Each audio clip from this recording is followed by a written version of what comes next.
रेखा गुप्ता ने प्रदूषण और संबंधित नीतिगत मुद्दों को लेकर पिछली सरकारों पर गंभीर आरोप लगाए हैं। उन्होंने कहा कि जनता लंबे समय से प्रदूषण की समस्या से जूझ रही थी, लेकिन पूर्ववर्ती सरकारों ने न तो इसे गंभीरता से लिया और न ही ठोस नीति बनाई।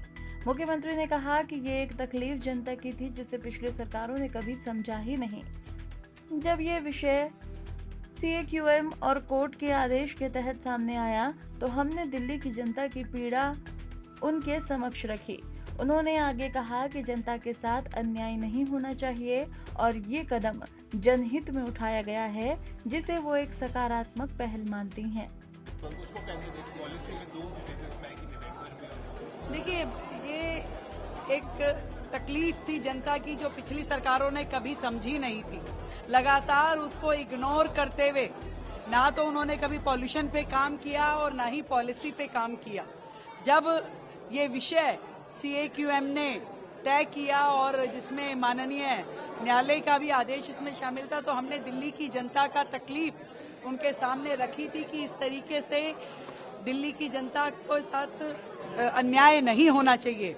और हमारी बात को संज्ञान लेते हुए उन्होंने जिस प्रकार से 1 नवंबर 2025 तक इस पूरे आदेश को टाला है, मैं समझती हूँ कि ये अच्छा कदम है। और इस बीच में हमें जो समय मिलेगा इसकी हम और तैयारी करते हुए जनता को बेहतर रिलीफ देने के लिए काम करेंगे।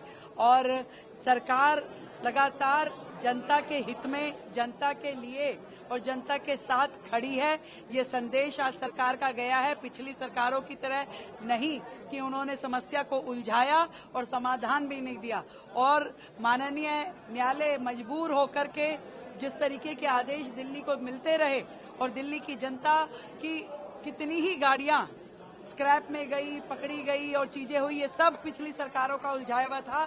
समय के साथ इसे सुलझाने का प्रयास हमारी सरकार करेगी।